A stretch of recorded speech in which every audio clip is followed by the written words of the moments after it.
Hi dear friends, welcome back to my channel.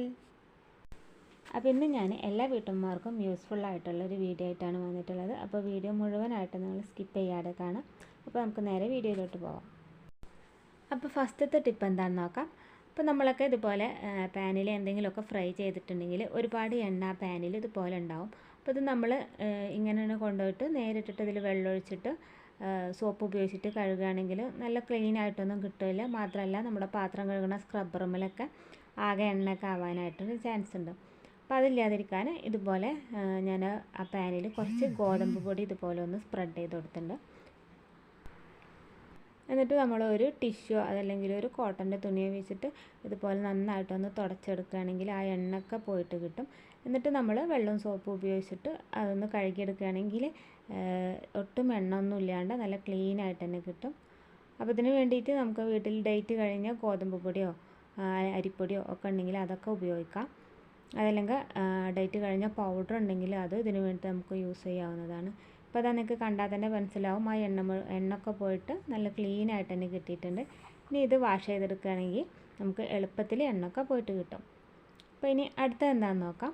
അപ്പോൾ അതിന് വേണ്ടി ഞാനിതാ ഇവിടെ ഒരു ബോട്ടിൽ എടുത്തിട്ടുണ്ട്. അപ്പോൾ ഒരു ഫ്രൂട്ടിയുടെ ഒരു ബോട്ടിലാണ് ഞാൻ എടുത്തിട്ടുള്ളത്. അപ്പോൾ ഏത് ബോട്ടിൽ വേണമെങ്കിലും നിങ്ങൾക്ക് ഇതുപോലെ യൂസ് ചെയ്യാവുന്നതാണ്. ഇനി ഞാനിതാ ആ ബോട്ടിലേക്ക് കുറച്ച് ഉപ്പാണ് ഇട്ട് കൊടുക്കുന്നത്.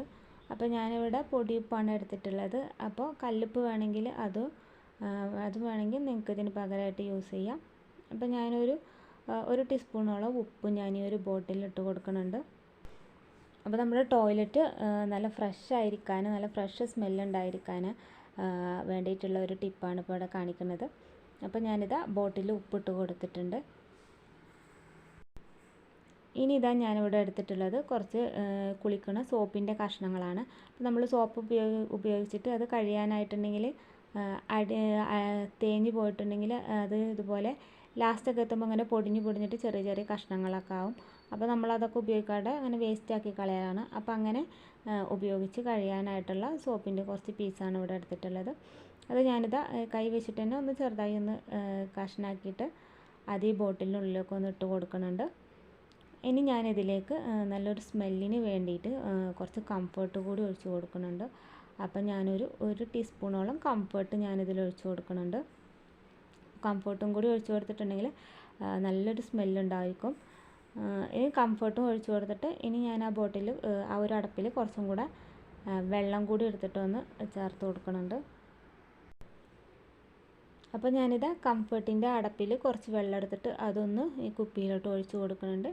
ഇനി ഞാൻ ആ കുപ്പിയിലൊരു അര കുപ്പിയോളം വെള്ളം കൂടിയും ഒഴിച്ച് കൊടുക്കുന്നുണ്ട്. എന്നിട്ട് അതൊന്ന് അടച്ച് വെച്ചിട്ട് നന്നായിട്ടൊന്ന് ഷെയ്ക്ക് ചെയ്തെടുക്കുന്നുണ്ട്. അപ്പോൾ നമ്മൾ ഇതുപോലെ നമ്മുടെ ടോയ്ലറ്റിലൊക്കെ ചെയ്ത് വെക്കുകയാണെങ്കിൽ നമ്മുടെ ടോയ്ലറ്റ് എപ്പോഴും നല്ല ഫ്രഷ് ആയിട്ടിരിക്കും. നമ്മുടെ വീട്ടിൽ ഗസ്റ്റൊക്കെ വരികയാണെങ്കിൽ ഒരു ടെൻഷൻ ഉണ്ടാവില്ല. ടോയ്ലറ്റൊക്കെ നല്ല ഫ്രഷ് സ്മെല്ല് തന്നെ ഉണ്ടായിരിക്കും. അപ്പോൾ ഞാനിതാ നന്നായിട്ടൊന്ന് ഷെയ്ക്ക് ചെയ്തെടുത്തിട്ടുണ്ട്. ഇനി ഞാനിതാ ഇതുപോലെ ഒരു പിന്ന് എടുത്തിട്ടുണ്ട്. ഇനി അത് വെച്ചിട്ട് ചെറിയ ചെറിയ ഹോൾ ഇട്ട് കൊടുക്കുന്നുണ്ട്. അപ്പോൾ പിന്നി വെച്ചിട്ട് തന്നെ ചെറിയ ഹോൾ ഇട്ട് കൊടുക്കാനായിട്ട് ശ്രദ്ധിക്കുക. അപ്പോൾ ഒരു 5-6 ഹോള് ഇതുപോലെ പിന്നി വെച്ചിട്ട് ഇട്ട് കൊടുത്താൽ മതി. വലിയ ഹോള് ഇട്ട് കൊടുക്കേണ്ട ആവശ്യമില്ല. അപ്പോൾ നമ്മൾ ഈ കുപ്പിയുടെ ഉള്ളിലത്തെ ലിക്വിഡ് പെട്ടെന്ന് തന്നെ തീർന്ന് കിട്ടും. അപ്പോൾ ചെറിയ ഹോൾ തന്നെ ഇട്ട് കൊടുക്കാനായിട്ട് ശ്രദ്ധിക്കുക. അപ്പോൾ ഞാനിവിടെ ഒരു പിന്നി വെച്ചിട്ട് ഒരു 5-6 ഹോൾ ഇട്ട് കൊടുത്തിട്ടുണ്ട്.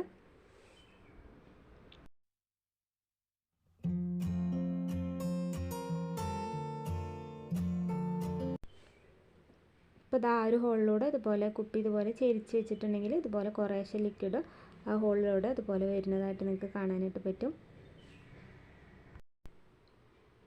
ഇനിയിപ്പോൾ അതാ ഞാനിവിടെ ഇതുപോലെ ഒരു നൂലെടുത്തിട്ടുണ്ട്. ഇനി ഇത് വെച്ചിട്ട് ഈ ബോട്ടിലിൻ്റെ നെക്കിൽ നന്നായിട്ടൊന്ന് കെട്ടിട്ട് കൊടുക്കുന്നുണ്ട്. അപ്പോൾ അഴിഞ്ഞു പോരാത്ത രീതിയിൽ നന്നായിട്ടൊന്ന് കെട്ടിട്ട് കൊടുത്താൽ മതി. ഇനി ഇത് നമുക്ക് നമ്മുടെ ടോയ്ലറ്റിൻ്റെ ഫ്ലഷ് ടാങ്കിൽ ഇട്ട് വെക്കാനുള്ളതാണ് ഈ ബോട്ടിൽ. അപ്പോൾ ആവശ്യം കഴിഞ്ഞിട്ടുണ്ടെങ്കിൽ ആ ഒരു നൂല് വലിച്ചിട്ടുണ്ടെങ്കിൽ നമുക്ക് ഈ ബോട്ടിൽ എടുത്ത് മാറ്റുകയും ചെയ്യാം. അപ്പോൾ അതിന് വേണ്ടിയിട്ടാണ് ഇതുപോലെ ഒന്ന് കെട്ടിയിട്ട് കൊടുത്തിട്ടുള്ളത്. ഇനിയിപ്പോൾ ഇത് റെഡി ആയിട്ടുണ്ട്. ഇനി നമുക്കിത് ഫ്ലഷ് ടാങ്കിലൊന്ന് ഇട്ട് വെക്കാം. അപ്പോൾ ഫ്ലഷ് ടാങ്ക് ഒന്ന് ഓപ്പൺ ചെയ്തിട്ട് ആ ഒരു കുപ്പി ചെരിച്ചിട്ട് നമുക്ക് ഫ്ലഷ് ടാങ്കിൽ ഇട്ട് വെക്കാം. അപ്പോൾ ആ നൂലൊന്ന് പുറത്തേക്കാക്കിയിട്ട് ബോട്ടിൽ മാത്രം ഫ്ലഷ് ടാങ്കിൽ ഇതുപോലെ ഇട്ട് കൊടുത്താൽ മതി. ഇനി നമുക്ക് ഈ ബോട്ടിൽ ലിക്വിഡ് തീരുമ്പോൾ നമുക്ക് ഈ നൂല് പിടിച്ചിട്ട് ആ ബോട്ടിൽ പെട്ടെന്ന് തന്നെ നമുക്ക് എടുക്കാനായിട്ട് പറ്റും. അപ്പോൾ നമ്മുടെ ഓരോ ഫ്ലഷിലും ടോയ്ലറ്റ് നല്ല ഫ്രഷ് ആയിരിക്കുകയും ചെയ്യും, നല്ല ഫ്രഷ് സ്മെല്ലുണ്ടായിരിക്കുകയും ചെയ്യും. അപ്പോൾ ചെറിയ കുട്ടികളൊക്കെ ഉള്ള വീട്ടിൽ അവരൊക്കെ എപ്പോഴെപ്പോഴും ടോയ്ലറ്റിലൊക്കെ പോയി വന്നിട്ടുണ്ടെങ്കിൽ ടോയ്ലറ്റൊക്കെ ഒരു ബാഡ് സ്മെല്ലൊക്കെ ഉണ്ടാവാനായിട്ട് ചാൻസ് ഉണ്ട്. അപ്പോൾ ഇതുപോലെ ചെയ്ത് വെക്കുകയാണെങ്കിൽ നമ്മുടെ ടോയ്ലറ്റ് എപ്പോഴും നല്ല ഫ്രഷായി സ്മെല്ലുണ്ടായിരിക്കും. നമ്മുടെ ബാത്റൂമും അതെ നല്ല ഫ്രഷ് സ്മെല്ല് തന്നെ ആയിരിക്കും. അപ്പോൾ വീട്ടിൽ പെട്ടെന്ന് ഗസ്റ്റ് ഒക്കെ വരികയാണെങ്കിൽ തന്നെ നമുക്കൊരു ടെൻഷൻ ഉണ്ടാവില്ല, നമ്മുടെ ടോയ്ലറ്റൊന്നും ബാഡ് സ്മെല്ലൊന്നും ഉണ്ടാവില്ല. അത്രയേ ഉള്ളൂ ഇന്നത്തെ വീഡിയോ. അപ്പോൾ ഇൻഷാ അല്ലാഹ് നമുക്ക് മറ്റൊരു വീഡിയോയിൽ കാണാം.